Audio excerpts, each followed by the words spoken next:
ফিতনা সৃষ্টিকারীর সত্য হতে সমাধানকারীর মিথ্যা উত্তম। প্রিয় দর্শক, আমরা জানি কখনোই মিথ্যা বলা উচিত নয়, কিন্তু কখনো কখনো এমন পরিস্থিতির মধ্যে আমাদেরকে পড়তে হয়, যদি আমরা ওই সময় সত্য কথা বলে দেই তাহলে মারাত্মক ধরনের ফিতনা হওয়ার সম্ভাবনা রয়েছে। যদি আমরা ফিতনা থেকে তাদেরকে উদ্ধার করতে চাই তাহলে আমাদেরকে মিথ্যা বলতে হবে। এই প্রসঙ্গে আল্লামা শেখ সাদি রহমতুল্লাহি আলাই তার বিখ্যাত কাব্যগ্রন্থ গুলিস্তার মধ্যে তিনি একটি ঘটনা উল্লেখ করেছেন।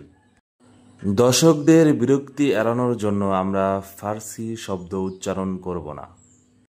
তিনি তার ঘটনা এইভাবে উল্লেখ করেন যে, একবার এক বাদশাহ এক লোককে ফাঁসির আদেশ দিলেন।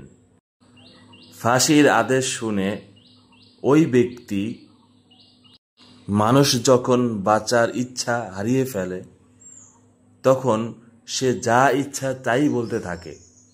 অর্থাৎ মানুষ যদি দেখে তার সামনে একটা ধারালো ছুরি অগ্রসর হচ্ছে, তখন সেই ধারালো ছুরি সে হাত দিয়ে ধরে ফেলে।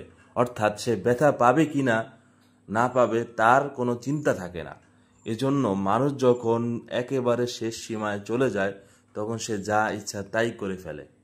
ঠিক তেমনি ফাঁসির আদেশ শুনে ওই ব্যক্তি বাদশাকে একটা গালি দিল।